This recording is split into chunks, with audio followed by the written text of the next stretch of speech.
Welcome, ladies and gentlemen. On behalf of Konark Publishers Private Limited, I take great pleasure in welcoming you all on the occasion of the release of the book, India Beyond the Pandemic, A Sustainable Path Towards Global Quality Healthcare, authored by Dr. Joseph M. Chalil, Ambassador Pradeep K. Kapur, and Professor M.D. Nalapat. May I now request Shri K.P.R. Nair, the Managing Director of Konark Publishers, to deliver the formal welcome address. Good evening, everybody. I wish to extend a warm welcome to all the guests present here and those attending online, and special welcome to all the media persons. Thank you all for being here. Thank you very much. I now call upon Professor M.D. Nalapat to introduce the book to us. He's one of the authors, as we know. Thank you very much, and I'm very honored to be in this distinguished company, both who are here in person and who are here virtually. A very good way of finding out about the book would be to read the book. It was basically written because COVID has been a pandemic unlike any other. It's a pandemic that changed the world. It affected attitudes, it affected mindset, it affected geography, geopolitics. I think from the point of view of humankind, there's been a huge, absolutely huge impact regarding the onset of the pandemic and the very steps that were taken to battle the pandemic, the pace at which vaccines were made, as many people on the planet as we can, which in my view should mean the entire planet. God bless you. Thank you. With that, we come to the release of the book.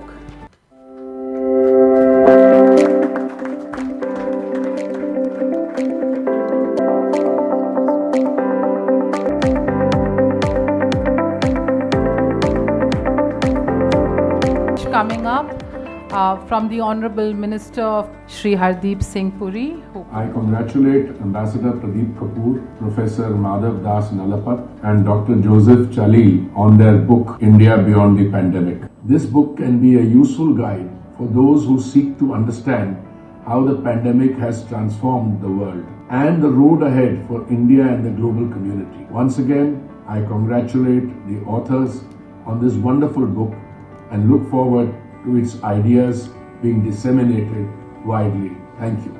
I now call upon our guest of honor, Shri Amitabh Kant. The distinguished authors, Dr. Joseph Chalil, Professor Nalapat and Mr. Pradeep Kapur. This pandemic was a once in a lifetime, and normally when pandemics of this nature happen, I think the world is confronted with several challenges. Challenges of healthcare, challenges of slowdown of growth, challenges of huge implications on the population, the challenges of handling the pandemic itself, how the world can handle a future pandemic in a better manner. And therefore, this book actually serves as a great guide to our goal to build a more resilient society, one that is prepared for a future crisis. The lessons learned in India can actually be applied across the world, especially the developing world in particular. But more than that, to my mind, it has huge learning lessons for the developed world in terms of the leadership and how Prime Minister Modi handled this crisis in a multi-dimensional way. Thank you very much, ladies and gentlemen. Thank you so much. Our next speaker today is Professor Ruby Pawankar. I will now invite her to connect with us virtually. Over to you, ma'am. Professor Ruby Pawankar. Thank you very much for having me here, and I'm very happy to join you virtually. My heartiest congratulations go to Dr. Joe Chalil, Ambassador Kapur, and Professor Nalapat for this excellent book on India Beyond the Pandemic, which stands as a valuable text in understanding the intricate dynamics of global health through the lens of India's robust response to COVID-19 crisis. I am pleased to have been able to write a testimonial for this, and I'm really believe that this book delves into India's commendable vaccination drive and humanitarian vaccine diplomacy, highlighting the nation's vital role on the world's stage during the unprecedented times. When we think of health, we also need to think of mental health, and that is so important. And that embeds what we call as planetary health. We need to save the planet, and to save the planet and to save human health, we need to save the planet. And I say it again. So congratulations again to our wonderful authors, and I'm looking forward to the deliberations in the panel discussions. Our next speaker today is Lieutenant General Dr. Umesh Kumar Sharma. Over to you, Doctor. This book, when it came to me for a review, I finished reading it in one single go. It took me a little less than 24 hours, and I actually read it from cover to cover. I was curious. I heard that the book is about beyond the pandemic, means the pandemic has happened and now what are we going to look forward to. I wondered how the book has been put together, whether they have written individual essays and strung them together. To my utter surprise, I found that it's a seamless writing by the three of them. You can make out who would have contributed what, but it is not disparate essays. It's one beautifully flowing text, and it was eminently enjoyable going through that. What needs to be done in future, what can be achieved, and how India can lead the globe in its quest for sustainable, good quality healthcare. The globe, the earth can actually attain the goal of Sarve Santu Niramaya, where all will be disease free someday. Thank you. With that, our next introduction is going to be the moderator for our panel today, Mr. Supreet Singh. Warm good evening to everyone, and it's an honor being here and moderating such eminent personalities and being among such great personalities over here. The aura is amazing over here. The way India has grown and the way India is going to grow in the global healthcare platform is going to be humongous, and I think we all are here and celebrating this book. It's a testimony to that. I want your take. Have we really learned from the COVID, or still we are living in the dark? I do believe all of us were struck by the impact of COVID, and I think you're quite right, Supreet. You put your finger on the most important thing, which is essentially that India has 1.4 billion healthcare providers. It's very important to understand that healthcare is not just, it's for all of us. And we're all, in a sense, part of the healthcare system. And I think that is what COVID taught us. We're all healthcare providers, and I think that's also the lesson which our distinguished Dr. colleague told us about, this question of investigation coming into the picture. And I must confess that all of us have been guilty about getting a battery of tests done and then going to a specialized person. I must say, the next time I do that, I'll know I'm doing something wrong. Thank you. I would like to know about your opinion, Dr. Ruby. This is a term called as holistic health, which has recently come up. I personally feel is people are not able to understand what holistic health is. If you can put some light on that and your opinion on preventive health as well. Thank you. What I try to say is that holistic health is a component of the human, animal, and environment. It's all put together. We live in one harmony, and it's very important that the human health can never exist in isolation. And the COVID-19 or zoonotic diseases like that are a huge example of why they happen, because we are causing a dysbiosis, a disharmony in our very existence with the environment. And that's why the planetary health is very important for human health when we talk about preventive medicine or preventative strategies. As is mentioned in the book, India can lead, and that's what I think we should do. Thank you so much, Dr. Ruby. And I have a small question, Ambassador, that I personally feel that food should be a part of healthcare.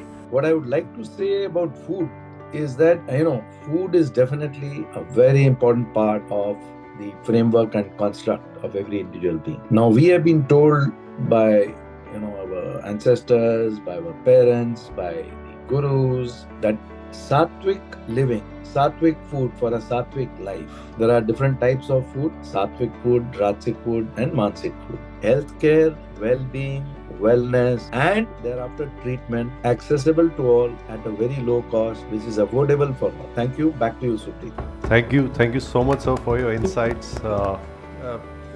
General Sharma, I'm so passionate about the defense forces and how they operate. So as you mentioned that you have primary, secondary, tertiary, and then the stepwise, and there's a medical inspection room, which is actually not a reality in the normal lives or in the normal world outside of the defense forces. The idea is great if it can be inculcated in the in the mainstream. But what's the any roadmap you can share? Like what's in your mind? How it can be done?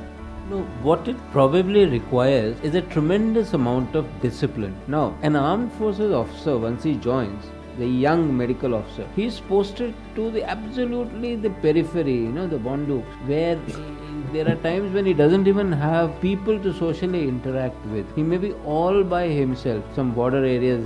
Try and post an MBBS doctor from a civil medical college to his own state's rural health service. He pays out, he bribes, he does all kinds of things. He pays the bond money but does not go to that primary health center.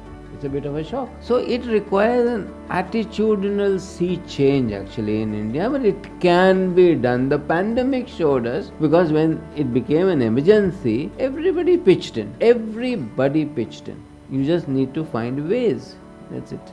Please. No, I was just saying that, telemedicine is now being done, in many places in India, of course, as Mr. Kant mentioned, but I said telemedicine as well. AI is very important. I think AI now is being adopted in many places, even for radiological diagnosis, but of course we need to have multiple layers for it. We need to have policies to ensure the security of it, the correctness of it. All those things need to be put in place. But I think AI and digitalization, which is also put as part of the G20 recommendations of India. So I think if we move forward in that direction and getting it right to the grassroots level in the villages, I think that is very important.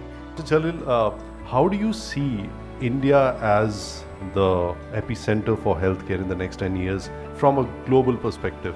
There's two aspects of it. Number one is what we see India as in the future, in the next 2 decades. A lot of crazy ideas. Are we really caring about people's health? As a doctor, am I really worried about, is my patient working out or stop smoking or not drinking or eating right or exercising, versus am I just fixing a disease? So I would rather call it a disease care system, where you come in with a sickness, I fix you, I send you back, I cure your disease, and then you come back again with another disease, I charge you money more, or I put a stent in you, or I treat your diabetes.